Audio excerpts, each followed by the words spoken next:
I want to thank everyone for tuning in right now. This is your boy, DJ Holiday with EpicOneMusic.com. And we want to thank, first of all, last night we had an amazing show. Brandon T. Jackson had a show over at the Improv last night, and I got an opportunity to meet him and interview him, and got that interview coming up in just a little bit. And also, watch out for the very funny comedian Ryan Evans. That guy is absolutely hilarious, and we'll get the interview in with him as well. But today we got a very special treat for you. We're on the phone right now with Arthur Dana R. Taylor, and he's written a book called The Great Willis Tate, and we're going to be talking about that right now. Dana, how you doing, man? I am doing great, Holiday, and I am so thankful for the invitation to be on your show, and can't say enough about you. Sounds like you're doing big things, man. Yeah, well, I appreciate it, man. I appreciate it. And a lot of people don't know that, me and you got history, man. Way back, long time friends.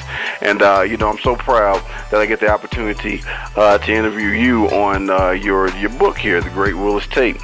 So let's get started, man. How did you come up with the concept for the book? Oh, wow.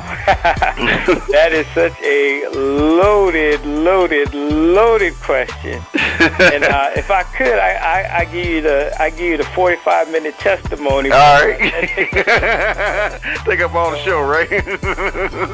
So good. The long and short of it is it's basically just the long of it is it's the journey. The short of it is if you do what you're called to do, and if you do what you're led to do, then things work out, and you things turn out. You get a product. And so it started out actually years ago. As far as I can remember, I was a manager at a bookstore, mm-hmm. and I went to a little I went to a little old church. And at that church, you know how you go to the church and they got the people and they had the line. Mm-hmm. If anybody's been to church, they got the little line and then they tell you things about you. They got the prophets that come up there and they talk about you. Uh-huh. Now I'm one of those. I'm one of those skeptics. So it's like, oh no, here they come again. Here they come again, right? Uh-huh. So all the man told me was, one of these days, he said, I see you at this computer. And you're going to be at this computer, and then from this computer, all this and that is going to happen. Mm. And so I heard the man, and I listened to what he said. Okay, all right, he said this and that and the other thing. And so for years, went on. I was like, man, he wasn't talking about a thing. One of them old jackleg folks talking about something. But the reality is that I found myself from years after that going from managing that bookstore. I went into I actually started a graphic design business. Mm-hmm. From the graphic design business, I went into focusing on books. From the books, I went into writing books. From the writing books came the Great Willis Tate. And from the start, from all that beginning, I find myself at times glued to that computer, just as the man said. So, it's like once I finished it, I look back, I say, you know what, that man was right. Absolutely. he was right. I finished it. So, that's the long version. The short of it is also that I'm a father. Mm-hmm. And being a father, many times your kids, they come across all kinds of things on the TV, and they come across all types of things that they read. And if you haven't guessed by now, because I told you I went to that little old church, I am a Christian. Uh-huh. And so a lot of times, you come across things that are really contrary to your beliefs. Uh-huh. But constantly, your kids get fed this, that, and the other. Now, I'm not one of those, folk that, real zealous folks that want to go out there and want to burn books and records and all that. And it's like, that's not my thing.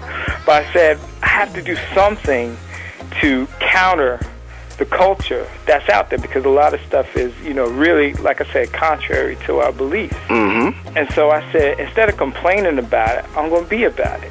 Absolutely. So I initially started writing this book for my daughter, and from there it evolved because my daughter got older. Time went on, and so the book evolved.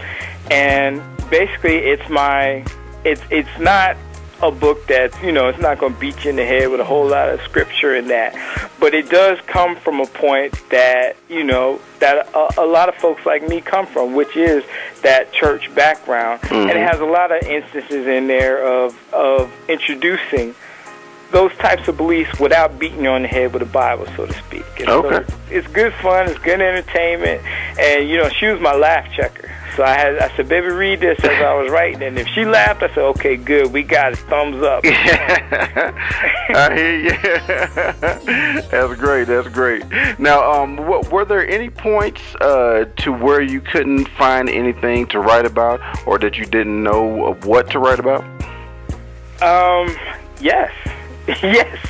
In fact, my background is not as a writer. I'm not a writer. I have written from time to time. I find myself writing out of necessity, but as far as a chosen career, no, that wasn't my chosen path for a career. But as I did it, I found that it was something that tended to come naturally with this. But even with that, there were times, because it took me, believe it or not, and it took 7 years to complete.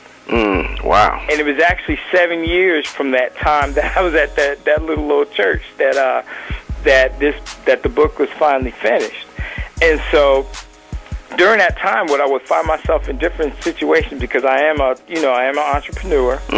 And being an entrepreneur, basically what that means is you work for yourself. As much as you work is as much as you make, and as much as you don't work is as much as you don't make. And so this book was not, took 7 years to write a book. That's not going to be your main source of income. So with that, I would have to have little spots between my graphic design business and the other things that I was involved in that I could do writing. And so there were pauses and there were stops. But the strange part about it is it was something that nagged me every single day. So I can say for the time from when I started the book to the time till I finished, there wasn't a day that went by that I didn't think about it. Even though I didn't write every day, it was something like a little voice inside me said, you need to be writing. You need to be doing something. You need to be working on that book. And as a matter of fact, it got to a point to where the long of it is, I got kind of pushed into it to where I said, you know what, this is what I got to do. I'm going to break everything off, and I'm not going to do anything else till I finish it. And I was in a position where I could do it and I can complete it, and I'm happy for it today.